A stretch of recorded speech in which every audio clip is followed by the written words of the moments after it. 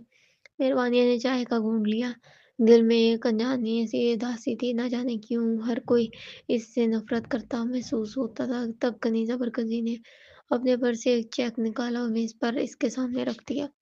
محترمہ دریان، ہماری فیملی کو پیسے کی ضرورت کوئی کمی نہیں، بس آپ میرا پوتا میری نواسی کو واپس دے دیں۔ چیک پر جتنی رقم چاہیے لکھ دیں۔ کمرے میں ایک باریک خاموشی چھا گئی۔ چائے کی خوشبو کے باوجود ہوا میں تلخی پھیل گئی اور مہربانیہ کے چہرے پر درد کی ایک لکیر ابھر آئی۔ مہربانیہ کی نظریں اس چیک پر جمی رہ گئی، دل میں جذبات کا طوفان اٹھ رہا تھا۔ آپ کو یہ سب کرنے کی ضرورت نہیں اور تمہارے پاس کسی مجھے پیسوں کی کوئی ضرورت نہیں ہے۔ اتنی زبردستی کے چہرے پر حقارت ابھری۔ میری نواسی نے مجھے بتایا کہ تم میں کیسی عورت ہو۔ ویسے بھی مہرباز بچپن سے ہی سیلی ہو جاتا ہے۔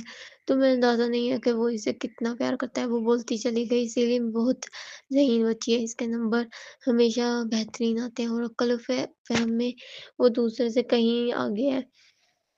مہربان میں نے صرف اس کے قابل بننے کے لیے دن رات محنت کی، تاکہ ملک کے سب سے بڑے دفاتر میں داخلہ لے سکے۔ ایک بار سیلی نے کہا تھا کہ اسے ایسے مرد سے پسند ہے جو ڈاکٹر ہم بنا سکتے ہیں، جو ملک کی حفاظت کر سکے۔ اور دیکھو میرا نواسا اس کے لیے کہیں مطابق خود ایک بہادر سپاہی بنا بیٹھا ہے۔ وہ آج جو کچھ بھی ہے وہ میری نواسی کی وجہ سے ہے، لیکن تم ان کی آواز میں زہر گھول کر تم نے گندی چالوں سے میری نواسی کا شعور چھین لیا۔ کتنی گھٹیا عورت ہو تم۔ کنیزا کے ہاتھ کانپ رہے تھے، آنکھوں میں غصہ اور چہرے پر نفرت کے سائے۔ تم نے ایک خوبصورت رشتے کو برباد کر دیا۔ کیا تم احساس بھی ہے کہ تم نے کیا کیا؟ مہربانی نے سر جھکا لیا۔ اس کے ناخن اپنے ہتھیلی کے جلد میں پیوست ہو گئے تھے۔ درد ہوا مگر وہ ہاتھ نہ ہٹا سکی۔ دل جیسے ٹکڑے ٹکڑے ہو رہا تھا، گلے میں رندھی ہوئی اٹکی تھی، آنکھیں نم تھی اور دل میں خالی پن سے اپنی ہی زندگی پر شرم محسوس ہو رہی تھی۔ وہ ایک لمحے کے لیے بولی بھی نہ سکی، خاموشی آنسوؤں سے بہہ بہہ کر چاہے کہ کب تک جاگی رہے۔ کنیزا نے خود کو سنبھالا، چہرے کی سختی واپس لی۔ دیکھو مس دریان، ابھی بھی وقت ہے۔ اب ایسی محبت کا کیا فائدہ جس میں تمہیں کبھی اس کا دل نہ میرے۔ بس بتاؤ کتنی رقم چاہیے، میں ایک ہی بار میں دے دوں گی۔ مہربانی نے گہری سانس لی، پھر دھیرے سے کہا، سچ کہوں محترمہ مرکزی، آپ کو میرے پاس آنے کی یا پیسے دینے کی ضرورت ہی نہیں۔ وہ رکی، پھر نرمی سے بولی، میں مہربان سے طلاق لے رہی ہوں۔ ہم دونوں نے معاہدے پر دستخط کر دیے تھے، اب بس کچھ کاغذی کارروائی باقی ہے۔ یہ سنتے ہی کنیزا مرکزی کی آنکھوں میں خوشی چمک اٹھی۔ سچ واقعی انہوں نے مسکراہٹ چھپانے کی کوشش بھی نہ کی۔ ان کے چہرے پر خوشی دیکھ کر مہربانیہ کا دل مزید بوجھل سا ہو گیا۔ آنسو ضبط سے نکل کر بہہ نکلے۔ یہ آنسو مہربان کے لیے نہیں تھے، بلکہ اس لمحے کی عزت کے لیے تھے جس میں اس کی تذلیل کسی کی مسکراہٹ بن گئی ہو۔ اس سر جھکا لیا اور دوبارہ اپنی ہتھیلیوں میں ناخن گاڑ دیے۔ براہ کرم اپنا چیک واپس لے جائیں، مجھے اس کی کوئی ضرورت نہیں۔ اس کی آواز کپکپا رہی تھی۔ کنیزا نے پوچھا، یہ کب مکمل ہوگا؟ کب تک ہماری علیحدگی رسمی طور پر ہو جائے گی؟ مہربانیہ نے نگاہیں نیچی کر لی، جب مہرباز فینیشیا واپس آئیں گے، ٹھیک ہے؟ میں خوشخبری کا انتظار کروں گی۔ خوشخبری؟ کتنا طنز بہرحال وسطائی۔ اس لمحے باہر سے بھاری قدموں کی آواز آئی۔ دونوں نے دروازے کی جانب دیکھا۔ مہرباز تیزی سے اندر آیا۔ اوہ تم آ گئے مہرباز، کتنی اچھی اتفاقیہ ملاقات ہے، کنیزا نے مصنوعی مسکراہٹ کے ساتھ کہا۔ لیکن مہرباز کی نگاہیں صرف ایک چہرے پر مرکوز تھیں، مہربانیہ پر۔ اس کے چہرے پر دکھ، آنکھوں میں نمی اور دل میں ایک گہرا زخم۔ مہرباز کے دل میں کچھ ٹوٹ سا گیا۔ وہ جس عورت کا ذکر ڈھونڈتا رہا وہ اسی کے سامنے کھڑی تھی، اس عورت کے روپ میں جسے وہ بچپن سے چاہتا تھا۔ بچپن کا خواب حقیقت بن گیا۔ اس نے واقعی اسی عورت سے شادی کی تھی جسے وہ برسوں سے چاہتا تھا۔ اسے معلوم نہ تھا کہ وہی گول تھی، مگر تقدیر نے بغیر پہچانے بھی دل کو اس کی طرف کھینچ لیا تھا۔ محبت کبھی نہیں بدلی، ذہن بھول گیا مگر دل نے اسے پہلے ہی پہچان لیا تھا، وہی عورت جسے وہ 20 سالوں سے چاہتا آ رہا تھا۔